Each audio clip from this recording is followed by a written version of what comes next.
कि 10 प्रशांत किशोर आ जाए। आप कह रहे हैं भैया बताइए आप कैसे भ्रष्टाचार रोकिएगा? बिल्कुल नहीं रुकेगा। कैसे रुकेगा भ्रष्टाचार? आप बताइए। जब लोग ही पैसा लेकर वोट देंगे तो भ्रष्टाचार रुकेगा कैसे? दुनिया में जितने देश हुए जिन्होंने भ्रष्टाचार पर अंकुश लगाया, खत्म तो शायद कहीं नहीं हुआ है, लेकिन दुनिया में जो देश हैं जिन्होंने भ्रष्टाचार पर अंकुश लगाया है, उन देशों का जाकर अध्ययन कीजिए। स्कैंडिनेवियन कंट्री जो हैं दुनिया में, वहां भ्रष्टाचार सबसे कम है। फिनलैंड में, स्वीडन में, डेनमार्क में, उन देशों में भ्रष्टाचार सबसे कम है। कैसे उन्होंने कम किया? उन्होंने 4 बातें करी थी।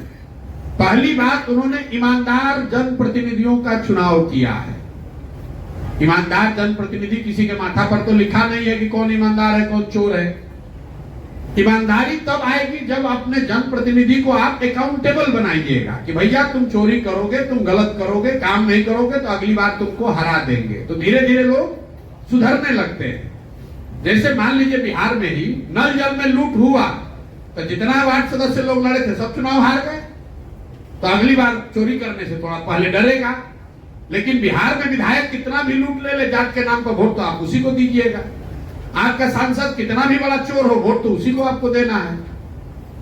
उन देशों ने अपने जनप्रतिनिधियों को अकाउंटेबल बनाया, अच्छे लोगों को चुना। दूसरा उन्होंने काम क्या किया कि सत्ता और संसाधन का बड़े पैमाने पर विकेंद्रीकरण किया। बिहार में आप और हम सुनते हैं अफसरशाही बहुत है।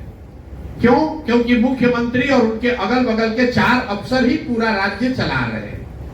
पूरा जो सत्ता है, पूरा जो संसाधन है वो 4-5 लोगों के हाथ में ही है। कहने के लिए मंत्री परिषद है, कहने के लिए विधायक है, कहने के लिए मुखिया सरपंच प्रमुख हैं, लेकिन किसी के हाथ में कुछ नहीं है। 5 अफसर बैठकर जो निर्णय लेते हैं वही सब लोग को करना है। तो सत्ता और संसाधन दोनों का बड़े पैमाने पर विकेंद्रीकरण होना चाहिए। पंचायती राज एक्ट में लिखा हुआ है कि सरकारों को 1/3 विकास का राशि पंचायती राज के माध्यम से खर्च करना है। और बिहार में पिछले 30 वर्ष में कुल 3-3.25% पैसा ही पंचायती राज के माध्यम से खर्च हो रहा है। सब अफसर खर्च कर रहे हैं। तीसरा, इन देशों ने क्या किया? उन्होंने बड़े पैमाने पर जन भागीदारी की बात करी। अभी बिहार में कोई अगर योजना केंद्र सरकार की चल रही है, आपको पता ही नहीं है कि योजना चल रही है कि नहीं चल रही है। आयुष्मान कार्ड बट रहा है, आधी जनता बिहार की उसको पता ही नहीं है कि आयुष्मान कार्ड में हमको मिल रहा है कि नहीं मिल रहा है। आयुष्मान कार्ड चलाने वाले लोग हमसे आकर मिलते हैं कि भैया कैंप लगाते हैं, जाते हैं, समझाते हैं, फिर भी लोग कार्ड नहीं बनवा रहा है। किसान को 6,000 रुपया मिलना है, 6,000 से कुछ होना नहीं है, लेकिन फिर भी वो भी 6,000 किसान नहीं ले रहा है। जो सरकारी योजनाएं चल रही हैं या जो आपके लिए बनी है वो आपकी जानकारी में नहीं है। गरीब आदमी को तो बिल्कुल ही जानकारी नहीं है। और चौथा, उन देशों ने टेक्नोलॉजी का बड़े पैमाने पर प्रयोग किया। फिर मैं नल जल का उदाहरण दूंगा। सरकार ने 25,000 करोड़ से ज्यादा खर्च किया नल जल पर। अगर सरकार ने 200-300 करोड़ रुपया लगाकर, जैसे बिजली का स्मार्ट मीटर लगा रहे हैं, वैसे अगर नल जल में भी स्मार्ट मीटर लगा होता तो पटना में बैठकर सरकार को ये जानकारी होती कि कितने बजे मीटर ऑन हुआ, कितना पानी निकला, कितना पानी किसने कंज्यूम किया।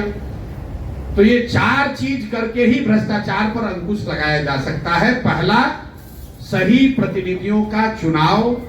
दूसरा, बड़े पैमाने पर सत्ता और संसाधन का विकेंद्रीकरण। तीसरा, जन भागीदारी। और चौथा, टेक्नोलॉजी का प्रयोग। इन चारों के समायोजन से भ्रष्टाचार पर अंकुश लगाया जा सकता है।